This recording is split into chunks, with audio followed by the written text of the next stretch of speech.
upgrade to the next bouquet automatically. Amazing content this Easter season will bring a smile to every member of your family. Family telenovela such as The Brothers Season 2, entertaining and educative kids channels, and endless football live from the best leagues around the world. Enjoy the most affordable Easter entertainment on Star Times. The region.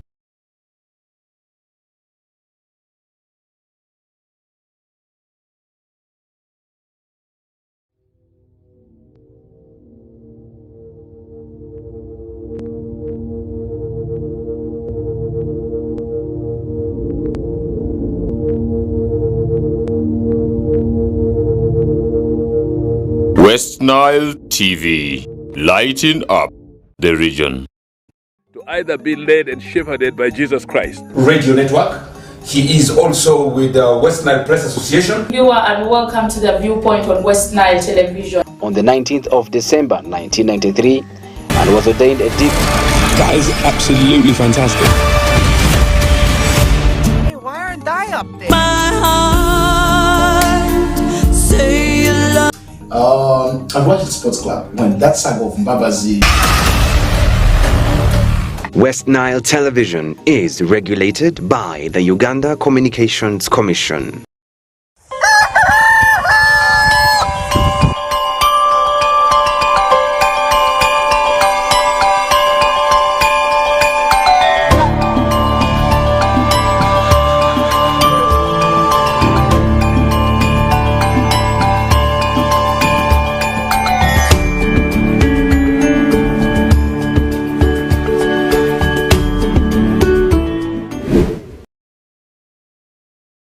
Very great morning to you watching West Nile Television. Today is 23rd Monday. It is a fresh week right here on West Nile Television. And good morning, the whole West Nile sub-region, the districts that we have in West Nile sub-region, and those who are catching us live from that is the Bulisa district, talking about Hiriadongo, the whole of Bunyoro sub-region, and not forgetting the whole of Northern sub-region, talking about the districts in Asholi sub-region, and also those who are catching us in different parts of this country, Uganda, and those catching us outside Uganda, those in Juba, in South Sudan, and those catching us live from the eastern part of Democratic Republic of Congo, and those who are watching us online. And if you are tuned right now using the YoTV app, you are tuned now using our YouTube page. Great fan of West Nile Television, and we do appreciate you very much. This is Kokoliriko Live. My name is Dennis Oringi, and today I am the host, and with me, allow me to introduce the person that I'm going to be able to dissect some of the issues that we have in our country. We shall be starting it locally right here in West Nile sub-region, and we shall be able to get to the national level, and later on we shall be able to handle issues at the international level. I do have my co-presenter right here in the studio. Good morning, Andy. It has been a while. It's been well. Welcome, be back. Thank you very much. And it's a very bright new day. It's been a while. We were in Kampala. There were a lot of issues happening here and there, but I do hope that whoever is watching us right now, you are close to your television, because there's a lot of information that we want to give out to you. All right, thank you very much. We shall be able to discuss a number of issues. But before we get into some of these issues, allow me to say this morning, as West Nile sub-region, as Northern Uganda, we are mourning the death of one of our own in the media fraternity. He is called Okello Big Fred, and his studio name was Big Fred. He worked at Radio Pashes Arua before being taken to Gulu as the station manager, 101.4 FM in Gulu. He lost the battle on Saturday evening, and we do condole together with the family right at this particular time. It is really a trying moment. Andy, you were able to work with this colleague of ours who has gone to be with the Lord, Big Fred, by the time that you were still on Radio Patches. Exactly. And what can you make of him as a person who you were able to work together with him in the media fraternity? Okay, I joined Radio Patches in 2011, and he joined, I think, 2 or 1 year earlier than me, and so at a certain point he was like a senior to me. And when I joined Patches, he was in the music department. He would we were both in production department, but specifically he was in charge of music of the whole Radio Patches entity, and in production he was a very good, you know, audio producer, especially advert production, radio production was very good. And at a certain point he kept assisting in, you know, in production aspects, especially programming of a sort. And so he has always been a very jolly man. He smiles when he sees you from far. That is Okello Alfred we are talking about here. And at a certain point when he was on Radio Patches, still Arua 90.9, he used to present the program called Uganda Music Mix. I remember that very, very well. Big Fred himself.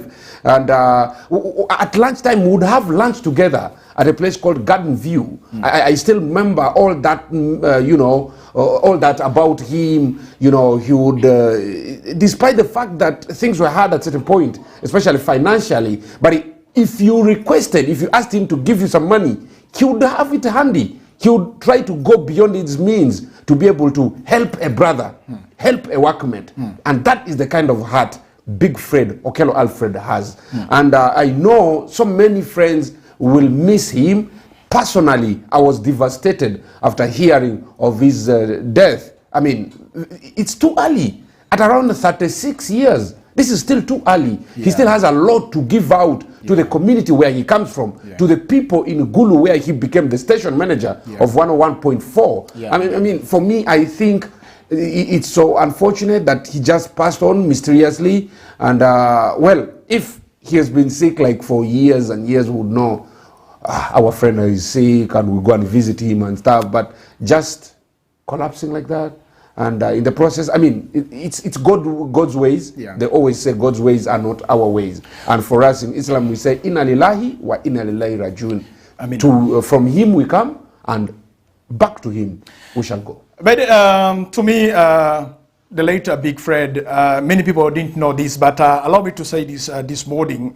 He's my mentor. I can remember after training at Radio Patches, so I had to go to Gulu. You know, I spent much of my time in Gulu, and for over 10 years I was in Gulu. So after completing training at Radio Patches, I had to go to Gulu, and I was doing freelancing. Being a friend that I met also during Candid Mentor, he was able to offer for me a space at Radio Patches for me to do my freelancing, so that I can really go and do my audio, and I come back and then also write a script at Radio Patches. And I used to give the story to Radio Patches at a free charge, much as I was also you know, sending the stories to other media agencies. But he was the person who gave me the platform. He says, Dennis, we have computers here. As you do your work, we have seen you're good in news reporting. So what you can do is that go to the field, do your story, come and finish the story from here, package the story from here. He was like a brother to me when I was in Gulu, and he could really call me whenever he wants maybe to get some information here and there.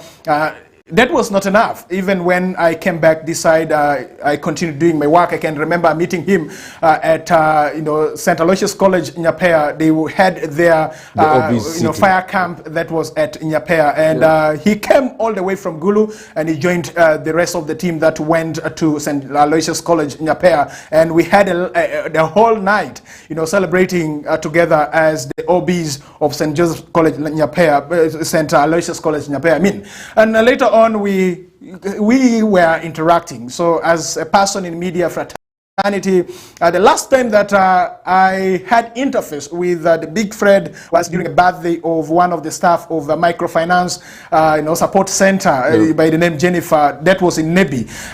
It was a really a nice moment having him together with other members, and it was really a night for us that time, and things moved on well. It was a shock on you know, Saturday evening when we learned of the sudden death of our brother. He is somebody who comes from Alur land, and he grew up in Arua here. Their family members are here in Arua, and I believe his burial will also be right here in Arua. The program is going on. Meetings are taking place at different corners in this region, and also out of West Nile sub-region. Those in Kampala, they're also having the meetings. We believe by tomorrow, Tuesday, the body will be able to come to Arua at their ancestral home right at Ragem, opposite Ragem Catholic Church. So that is where we believe he will be laid to rest. And we continue to extend our support also to the family and also to the organizing committee, who would love to see that we give a befitting fitting send-off to our brother, Big Fred Okello Alfred right there. May your soul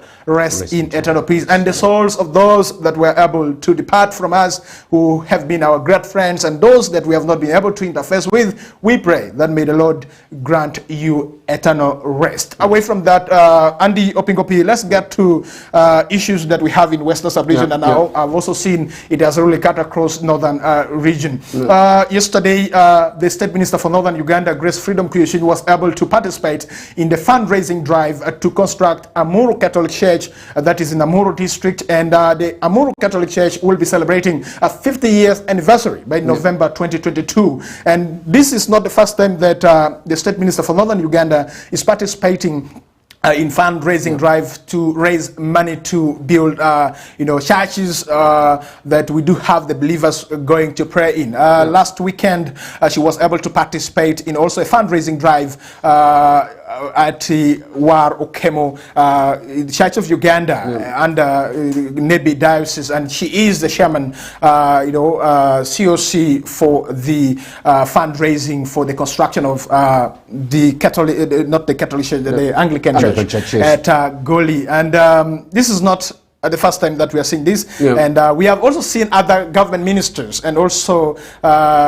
dignitaries joining the churches, the mosque that we have in this country, in mobilizing fund to see that houses of God is really put well, so that people really continue worshiping and praising his name. Okay. What can you make of all these? First of all, Origi, I first want to appreciate the State Minister for Northern Uganda. I admire this woman a lot. She's everywhere. She moves all over Northern Uganda. We've in the past have ministers who are in positions of authority, but they do not actually do the work that they are supposed to do. Being the State Minister for Northern Uganda, you see today she's in Zombo, tomorrow she's in Nebi, another day she's in Amur, another day she's in Lira, another time she's in Gulu, she's in Yumbe. So she does a lot of work. And I think the appointment of this lady by the president was a very wise move, to have link with the people of Northern Uganda. The people of Northern Uganda at a certain point have been, delinked from, the people in authority. And her presence in Northern Uganda, for me, creates a lot of, opportunities, especially for the people, and also creates closeness. So she's like a password for the people of Northern Uganda. She's like a password, yes, exactly, for the people of Northern Uganda. If you want to get closer to the president, if you want to achieve something from the president, of course, here the password is Grace Freedom Kuyishini, Honorable Minister there. Now, the participation of a number of people, especially in the government, in fundraising drive, in the churches, for me speaks volumes. There are a lot of questions that come to mind. One thing for sure is I had talked about her, her ability to give, her free hand. I'm talking about the minister. But beyond that, I think the president wanted a person of such nature to be able to give back to the community. There has been, like I told you, this rift and friction between the state and the religious institutions. You remember in Kampala, the religious leaders used to speak boldly against the ills, against the torture, against the suppression of media freedom, against all these issues, the killings in November 2020. You do remember when the religious leaders even spoke boldly against this. So probably the government, the people in government feared that if we do not get closer, if we do not bridge the gap between us and the religious institutions, it will never help us in 2026. Okay. Despite the fact that in Kampala alone, the government lost in almost all the positions. So probably by having a person of such nature who can be able to bridge the gap in Northern Uganda and other parts of Uganda, will be able to consolidate the support for the government from the churches. Okay. But the biggest challenge here is this. Will this kind of support, the normal support that comes from the state to these religious institutions, be able to make them speak independent of the government? Or they are going to be campaign agents of the people in authority? That, for me, is what I am thinking about here. Look here. whenever a new bishop is installed in this country, the president personally hands over a brand new vehicle that even the bishop has never driven. Take, for example, the bishop of Mahdi and West Nile Diocese. Yeah. The kind of vehicle he's driving, he has never, from riding a motorcycle before becoming a bishop, to driving that kind of vehicle, first-class vehicle driven by ministers.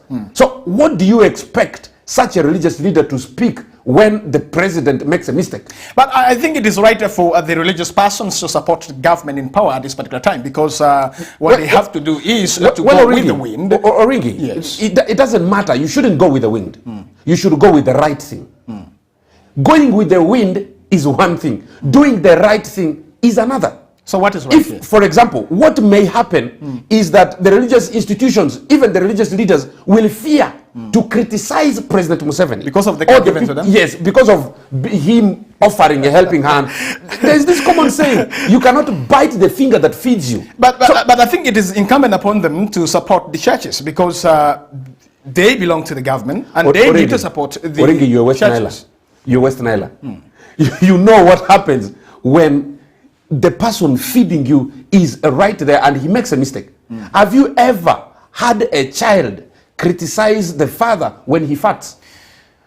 That never happens. So this is the same situation, because this is my father, I am under his roof, he's the one feeding me, and so who am I to tell him that, Baba, it doesn't make sense. So for me, it is the same situation that we are in. I think the right thing is we have to support where it is necessary. And right now, I think the support bit. We need to support. We need the to support bit. Yes. We have to support all the government projects. PRDP, Dr. Deep, NUSAF, and all these. When the government, people support the government. All right, but I think it is incumbent upon the religious institutions to criticize the government when the government makes a mistake. Just like it is, especially when a person in the government tramples on the right of another citizen.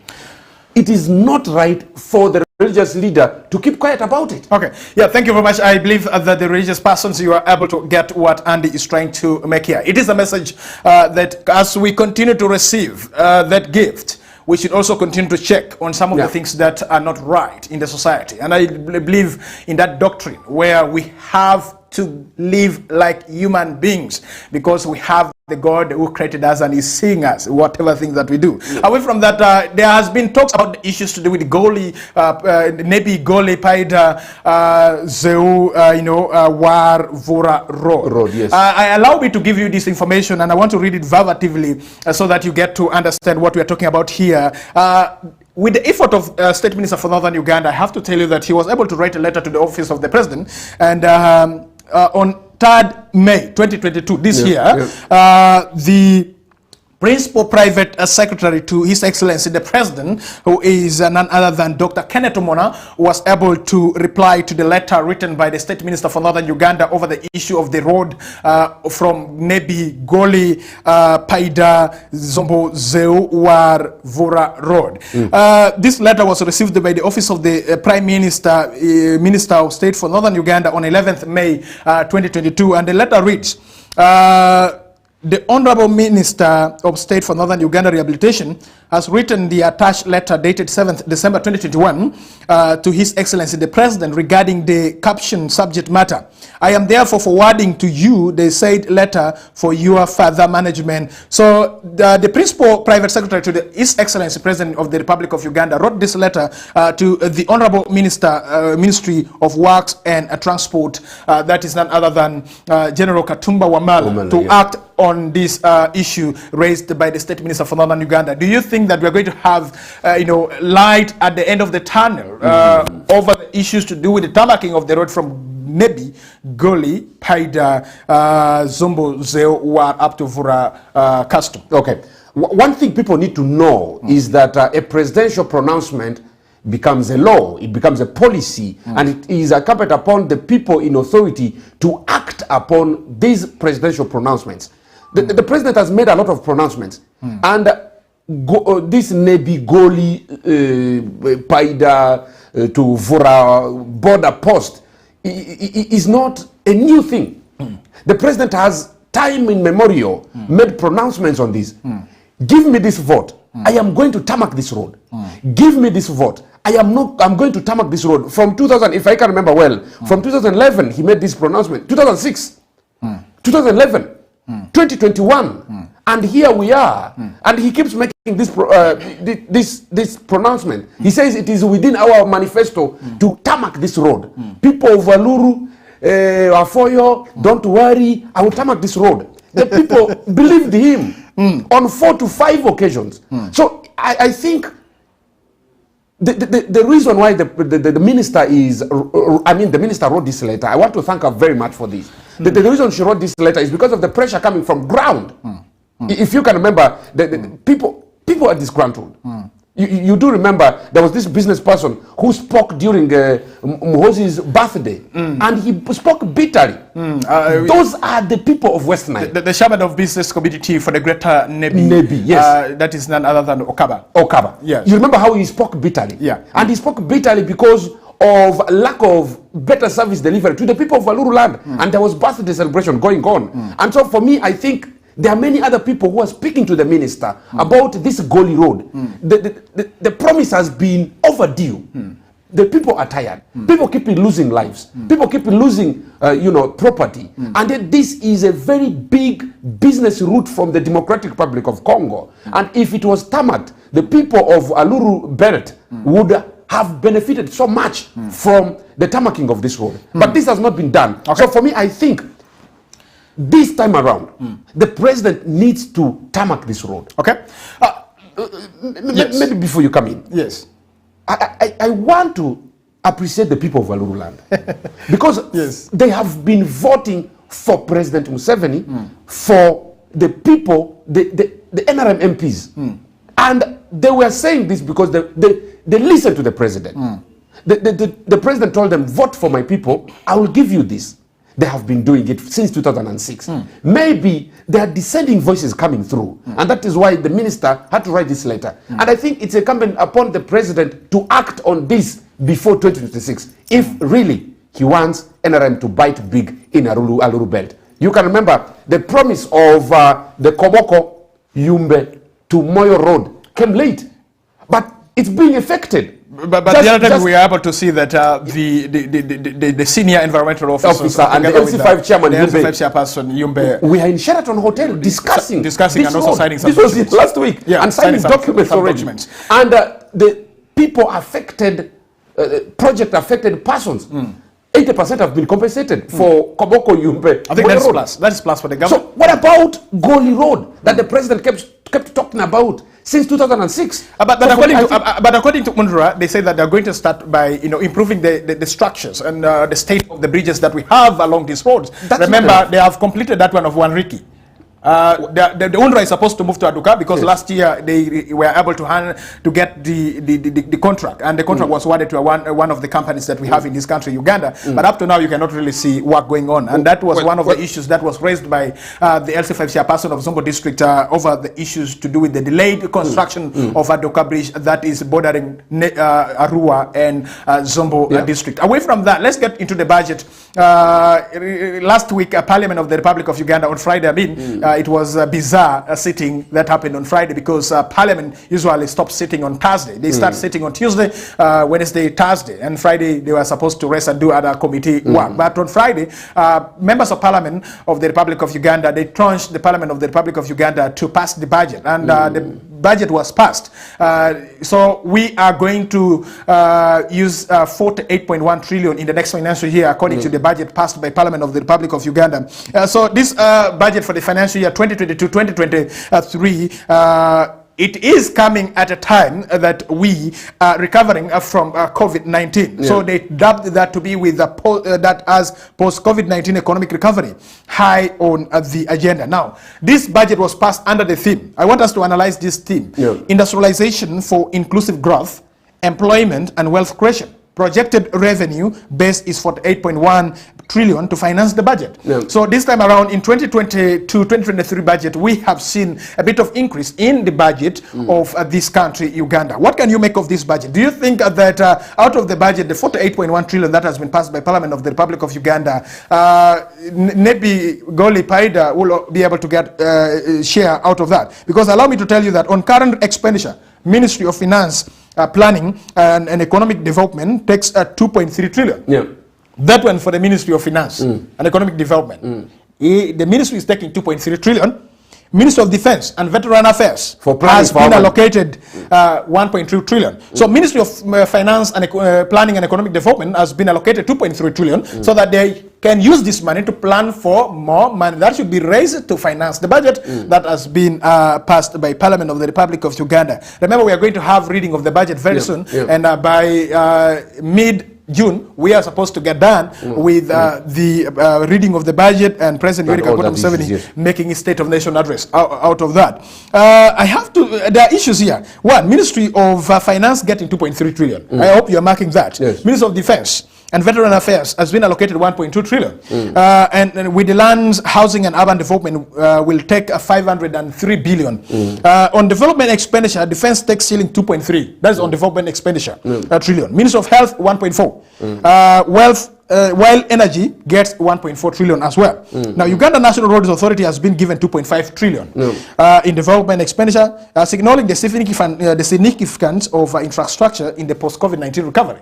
So when you look at this allocation, more especially, I've really selected these 5 top, development sectors that we have in this country. Is the allocation fair to these ministries and also, sectors that we have in this country? All right, Origi, whether the allocations are fair or not, a very important budget is a pro-people budget. If you look at this budget, you realize that yes, on paper, it looks like there is money that we're going to get.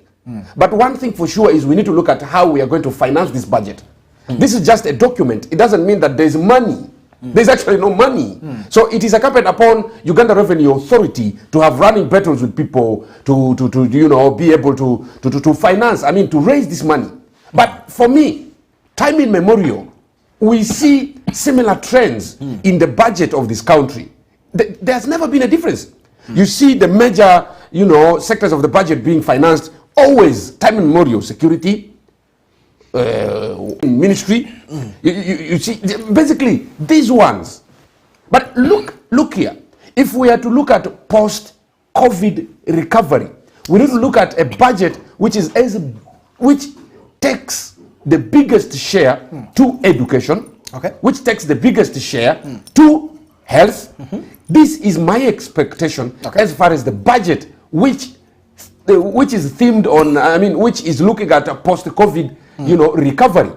But looking at specifically looking at the theme for this budget, you realize that we're looking at industries. As we're looking at industries, there's a great percentage of the budget that goes to security. And despite this is what is known in the budget. At a certain point, there will come classified budgets for security. So for me, I think security, it's big in Uganda's budget year in, year out. But listen, whatever, it is okay. But it must actually be seen to be fair to the taxpayers. So how does this money relate, the monies that we're budgeting for, how does it relate to the actual issues on ground? So what are the actual issues on ground? Because right now, the citizens are complaining of high prices of commodities, more especially essential ones. What were your expectations on this issue of the budget that has Now, my expectation was this. To be able to have, one thing for sure is we needed the government needed to come to the aid of the business persons. But the other time during COVID-19, the government of the Republic of Uganda put around 100 billion in the Uganda Development Bank. How many people benefited from this? How many? Go and ask the businessmen. Those are people who qualify. How many of them benefited? What is the criteria for qualification? The criteria for qualification is a technical know who. Not know how. Not know how. If I know who knows somebody in the government, that is how I benefit. So for me, I think we needed to have things made clearly. The biggest portion of this budget for me should have gone to education. We have, in the recent past, just I think either a fortnight ago or... to the education, they have increased something. Remember, under USC and UP, per year, a child is going to be paid 20,000 per year on a child. So if... How much are private teachers, private children paying in the private institutions? But we are in a laissez-faire economy. Privatization has been accorded to this country. So you're free to go to government school or go to private school. Looking at that vis-a-vis the quality of education in these two institutions, the public and the private. So we should be blamed here? The government has the eye to see what the citizens need. But if the government is blind to what the citizens need, what do you think that now even those who are educated are the same with those who are not? What is the percentage of those educated people who are buying at that price? Are you aware that all the border-borders you see on the street are educated? Are you aware? But Museveni says that we're going to use the knowledge to defeat these high prices. So it means that the educated people have maybe he has the knowledge, but he needs to share it with us. What about the educated people? I thought that the educated people will really provide an avenue where these increased prices of commodities will really come. First of all, the education system is dead. We do a lot of copycats. We have a lot of... The government has been promoting sciences. Yes. The government has been promoting ICT.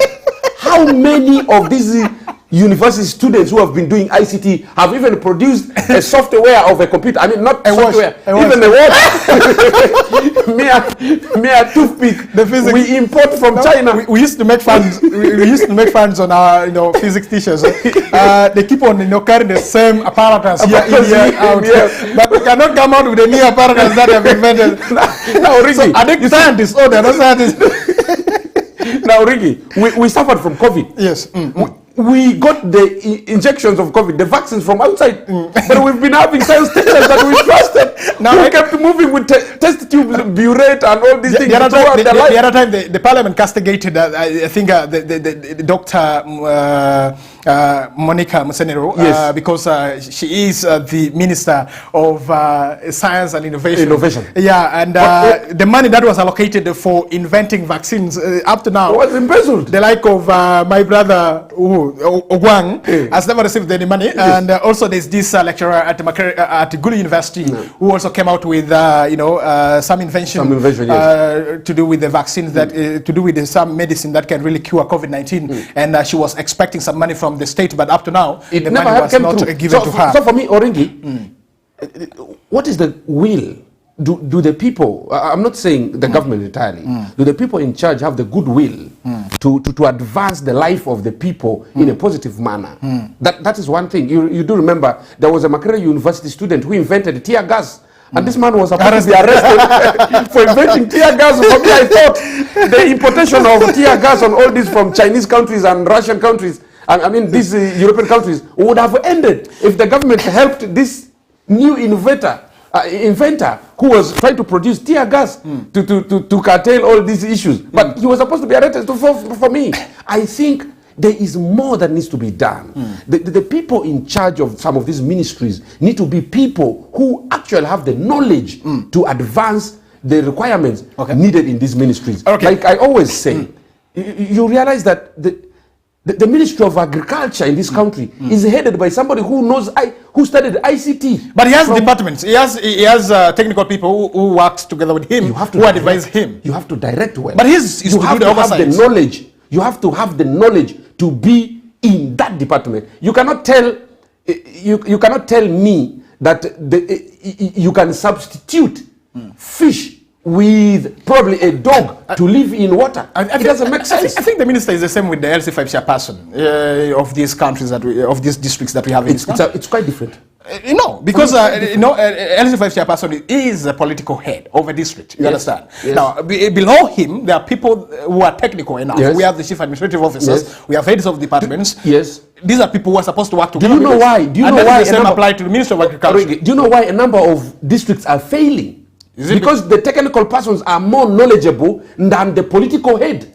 So the political head who has the oversight role cannot actively or effectively execute his oversight role to make effective, work to move on in these districts. The same applies to the ministry. If the permanent secretary is more knowledgeable about issues to do with the ministry than the minister becomes a shadow minister of a kind. He becomes just a ceremonial minister without any active, participation in the affairs of the ministry. So for me, I think the most important thing is all these ministries, yes, the monies have been allocated, but the right persons should be put in these ministries to make things move in the right direction. In that manner, we shall be able to fight corruption, services will be delivered, because you will bear me witness that even in Arua there was this issue where the town clerk or the chief administration officers are master holders in financial issues. Yeah, but the mayor or the LC5 chairperson is just a senior 6 dropout.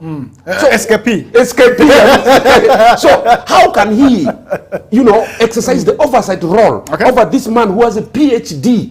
So he uses his PhD to embezzle money at the expense of providing better service to the people. So that is what you're trying to say, that the country is getting wrong because we have those who are doing the supervisory role. They don't have the qualification to check this technical person, and that's why also we are having this problem of high prices of commodities that we have. Because we don't have the right people to advise. Because the other person looks to be superior in terms of the examples are many. You remember the COVID testing at Busia and Malaba border. You remember how it costed us. So for me, I think some of these errors could be rectified if we had the right people in the right offices. All right, on the sideline of this budget, I need to tell you that there was a withdrawal by the committee on a proposed allocation of shillings of 319.5 billion to the Stole Loboa Hospital, which is advised should instead be applied to address other critical needs of the sector.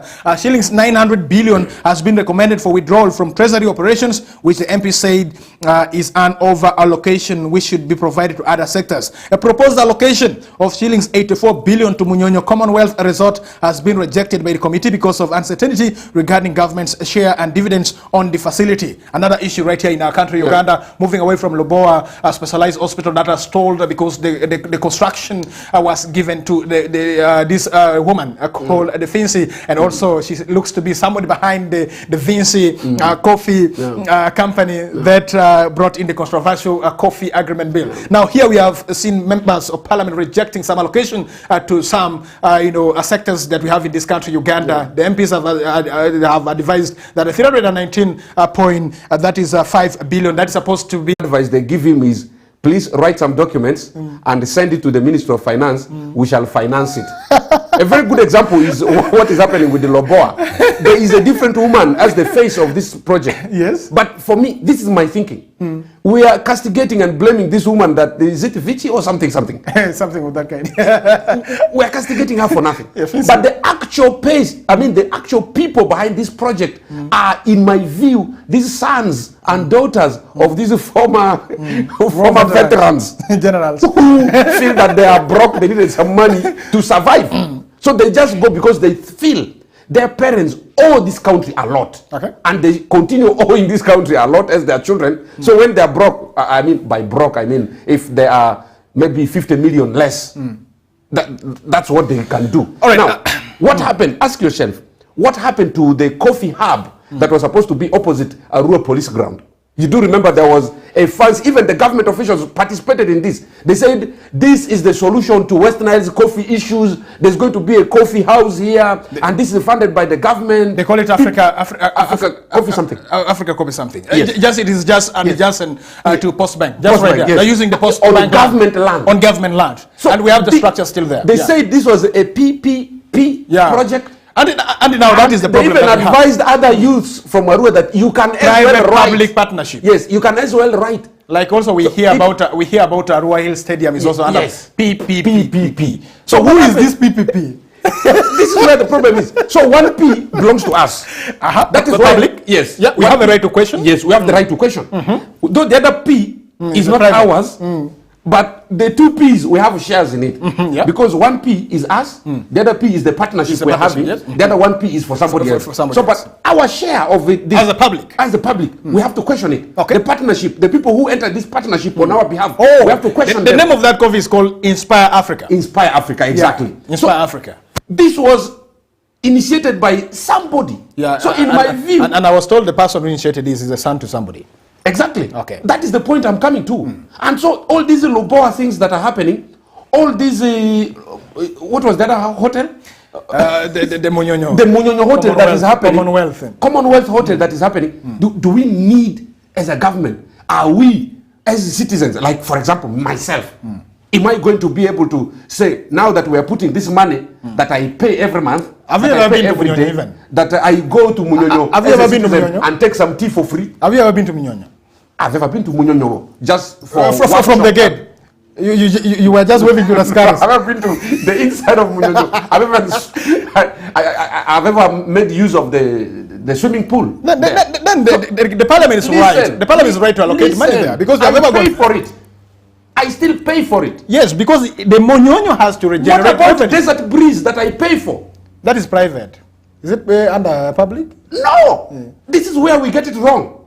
Some of this, that is why I am saying the 2 Ps should be questioned. I am coming through because it is a PPP, they say. But how much do we benefit from the 2 Ps? Okay, that's a very nice question. And we are also asking at this particular time, how much are we going to benefit from the stadium as the citizen and as the local for this town? So that is some of the questions that we need to ask. But the problem is that when you ask this question, people tend to look at you as a person who is against development. Yet we are asking as a public because they have told us that it's under public-private partnership. So I need to ask as a public, as a member of a public, that where is my share in this? How am I going to benefit from this? So these are some of the issues to do with the budget, and we shall be able to dissect this budget as we continue to go with our discussion in the later time. But for now, we are going for a break, and when we come back, yesterday, the President of the Republic of Uganda, His Excellency Yoweri Kaguta Museveni, was able to address the nation on the issues to do with the economy, and we shall be able to dive into some of the issues that he was able to speak, whether his speaking yesterday was able to provide solutions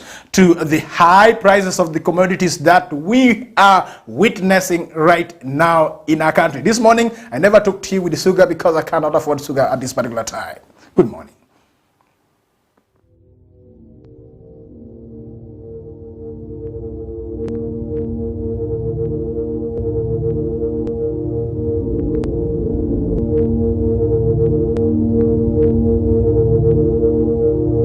West Nile TV, lighting up the region. He must be rich, tall, handsome, from a respectable family. He must have a maid because at our home we do not work. Conductor Masao. Why? Kubadolo byokusimu. Yamunange, Auntie, your TV enkolera. Enjoy a new world of entertainment with over 80 TV and radio channels, plus movies from wherever you are. Download the Yo TV Channels app from your app store and enjoy 30 days of free streaming with MTN. Yo TV Channels, the power is in your hands. To either be led and shepherded by Jesus Christ. Radio Network. He is also with the West Nile Press Association. Viewer, and welcome to the Viewpoint on West Nile Television. On the 19th of December 1993, and was ordained a deep. That is absolutely fantastic. Hey, why aren't I up there? My heart, say you love. I've watched Sports Club when that saga of Mbabazi. West Nile Television is regulated by the Uganda Communications Commission.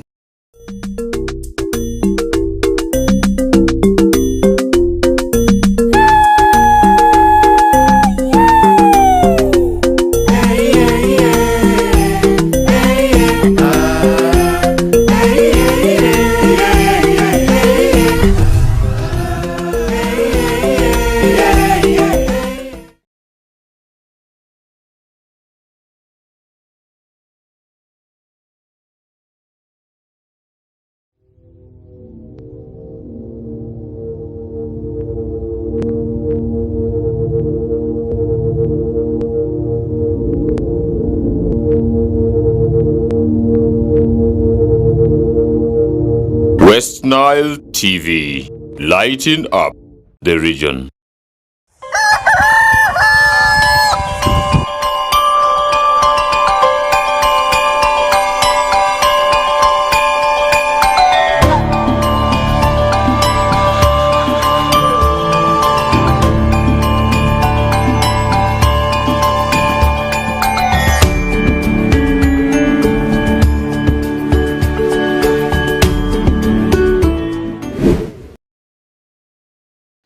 right, we'll be back. You are still watching Western Television. 15 minutes to the top of the hour of 10 a.m. At exactly 10 a.m., we shall be getting out of the studio. I am here together with Andy Opingopi, and we are dissecting on some of the issues, making sense of some of the issues that we have in our country, Uganda. As Western Television, we provide for you the platform. You can really continue following us also on YouTube, and also send in your message if you want to interact with us on the issues that we do have. Very soon, we shall also be able to connect to you using our studio line, where you'll be able to call live and you'll be able to give in your input using the studio line that is scrolling beneath the screen right there, and you will be able to love whatever we are discussing. Andy, let's get to another issues right here. Yesterday, Sunday, 22nd of May 2022, the President of the Republic of Uganda came back to address the nation after a long while, apart from speaking to the country during international days.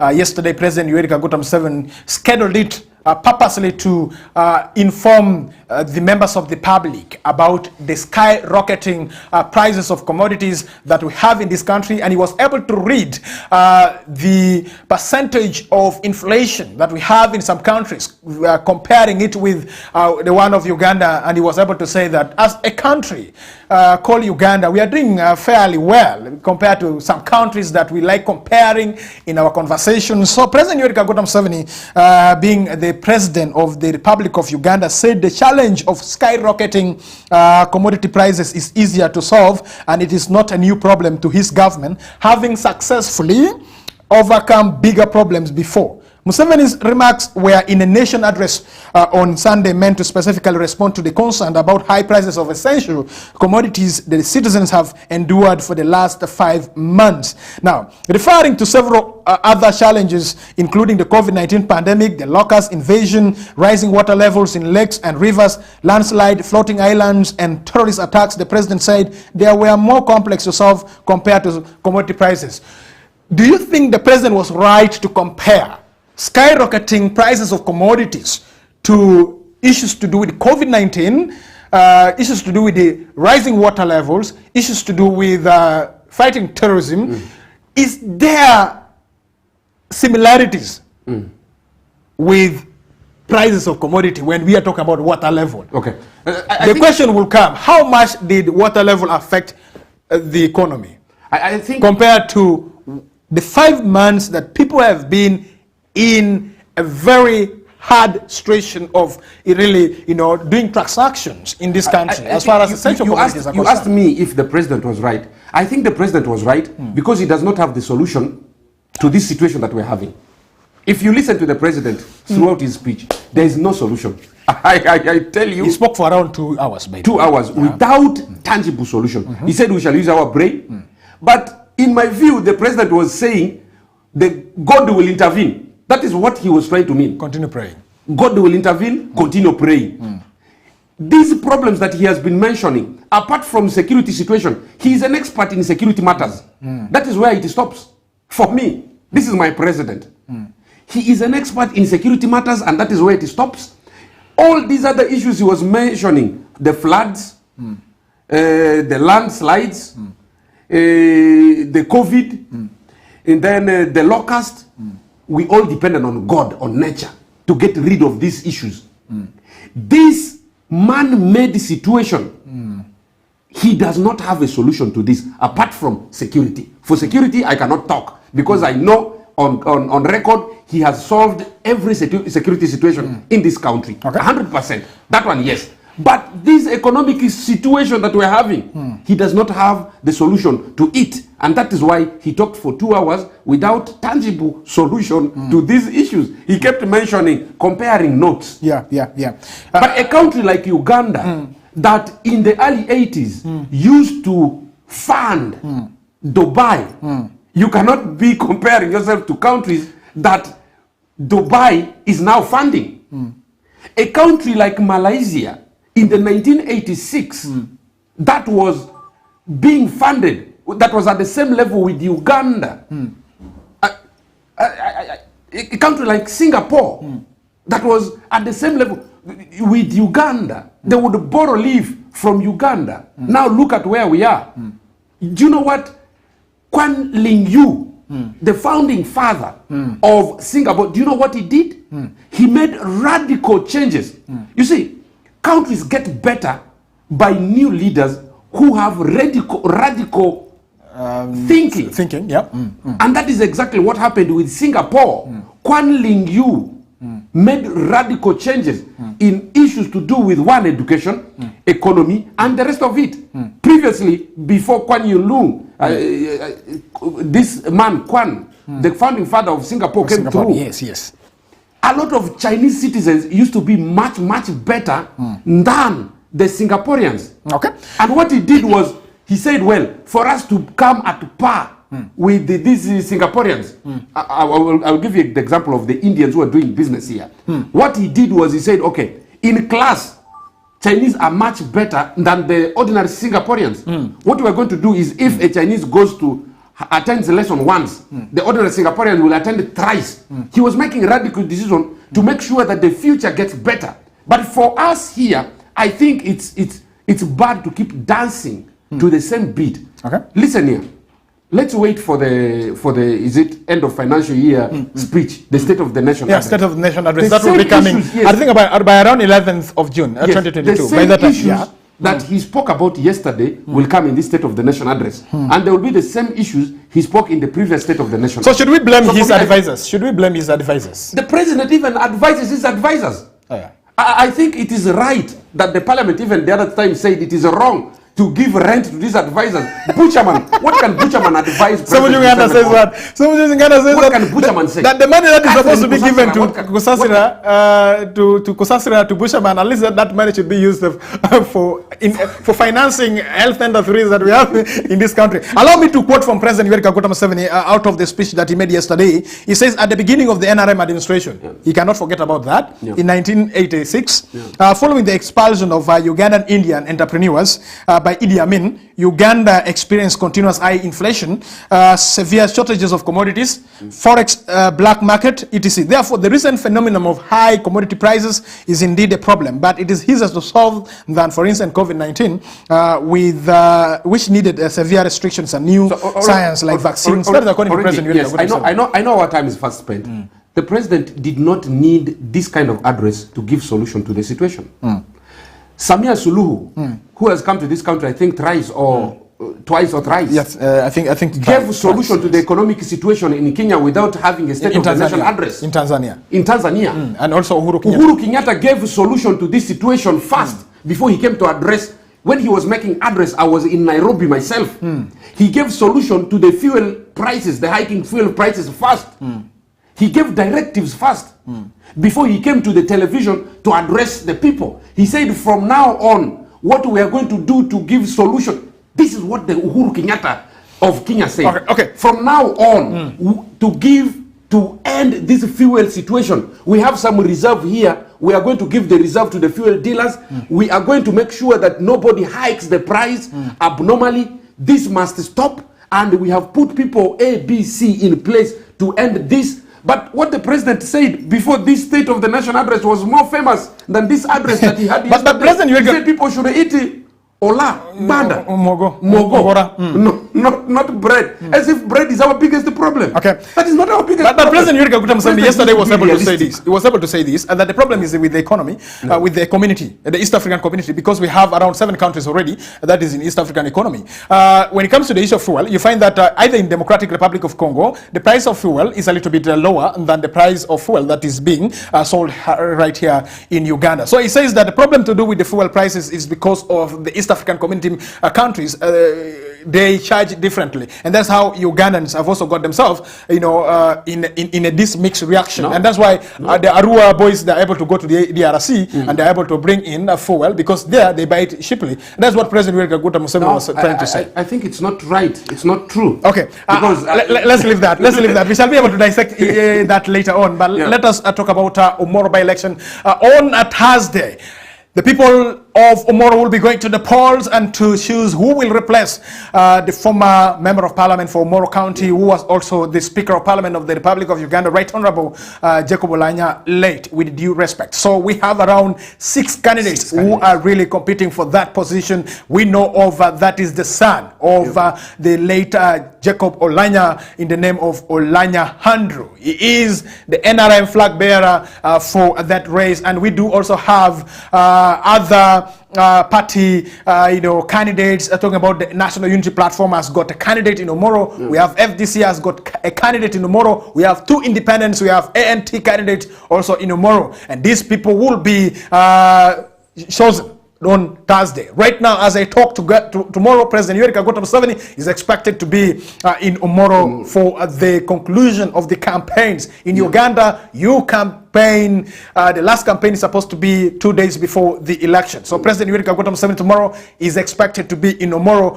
On Saturday, Robert Kyagulanyi Ssentamu was able to drive into Omoro. Unfortunately, his 2 members and other members who were in his convoy got accident and 2 perished. All were National Unity Platform members and also other media personality who were really using the vehicles of these politicians so that they were able to get a glimpse at Omoro, but they were not able to reach Omoro safely. That was quite unfortunate. But Robert Kyagulanyi was able to just wave to the members in Omoro. He never addressed any rally on Saturday when he arrived. I think yesterday he was able to address some rallies in some sub-counties. Today he's still in Omoro. I think he will even be in Omoro up to tomorrow. You know, he likes being where President Yoweri Kaguta Museveni likes being. What do you make of this by-election that we're going to have in Omoro compared with what we had in 2018 right here in Arua, where one of the members was able to cry because his own party was able to betray him? And also we did see a number of issues to do with the stoning of the presidential motorcade. Do you think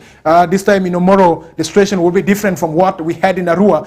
Should we say, because Omoro seems to be a rural district and such issues might not really come compared to what exactly happened in Arua in 2018 that we witnessed during the by-election? 3 or 4 things. Yes. The situation that happened in Arua may or may not happen in Omoro. Why? Because the people of Arua are not in Omoro. Okay. Secondly, the situation in Omoro, okay, I beg your pardon if the pronunciation is right or Omoro. not. Omoro. Yes. The president, I think, is trying to, make sure that the situation in Omoro goes in the direction of NRM by telling all the NRM members to appoint, to allow the son of the late to contest. To go through. If this situation had happened in Arua, where a known son of a Biriga contested, he would have been the MP even up to now. But the situation in Omoro may be in favor of NRM because people want to give sympathy vote, even the people in opposition. For example, this famous opposition man from northern Uganda, I've forgotten, this tall man, what is his name? From which district is that? He was from FDC before he left. I've forgotten his name. Oh, you're talking about Odongoto. Odongoto. Yes, Odongoto County. Yes, an opposition man. He was seen campaigning for the NRM, for NRM person because of sympathy. Odongoto, I don't know what his game is playing, but he was a very good rival of the speaker. They would fight throughout. Yeah, I can remember. So, but this time around, he's supporting the son of the person he was fighting with. This is the spirit we have in northern Uganda. Yes. We forgive and then we become together. Yes. And so for me, I think, one, this election may go in favor of NRM because of the sympathy that people may have towards the family. But there is this big question that has not been answered that will even determine the outcome of the election in Omoro. Okay. Who killed Oulanyah, according to Oulanya's father? That answer will be given after the election of the replacement for Omoro. Yes, but the answer may not be given. But if the people of Arua municipality, Arua Central Division, up to now, that's asking, the question. All right, our time is fast spent. It is already 10 a.m. right here on West Nile Television. You're watching West Nile TV. Kokoliriko Live Show is the show that you have been watching. My name is Dennis Oringi. Thank you very much, Andy, for coming through and also making sense of some of the issues right here. And I believe those who are watching us, you're able to understand. Our work is to make you understand on some of the issues. Let's not fear to discuss some of these issues because it informs decision, it informs debate, it informs policy even as well, because if members of the public are able to say, no, this is not right, let's make it this and that, and then that is the way to go. My name is Dennis Oringi, and I have been the host together with Andy, my co-host right here, trying to dissect some of these issues. We shall be able to bring for you the guests to dissect on some of these issues. This week, we shall be handling budget so that we are able to understand our budget before the reading of the budget and the President of the Republic of Uganda making the State of Nation address right here in this country called Uganda. But let us continue to maneuver through the high prices of commodities. Let's continue to pray to Almighty who gave us life to stay on this earth, and let's continue to pray for our leaders that they should be able to make decisions that will really favor the ordinary citizens that we have at the grassroots. Thank you very much for being part of the show. Big up to the producers, Opak, who has been behind the camera, and also Joseph Jurwa, who has been in the production room, and to those who have been watching us on different platforms that we have right here at Western Television. Have the best of your morning. Up next will be another program, and later on other programs will be able to follow. And we do apologize for the inconsistencies that we did have last week. But this week, I have to assure you that we shall not have such again. We do apologize. Take our apology in good faith. Have the best of your time.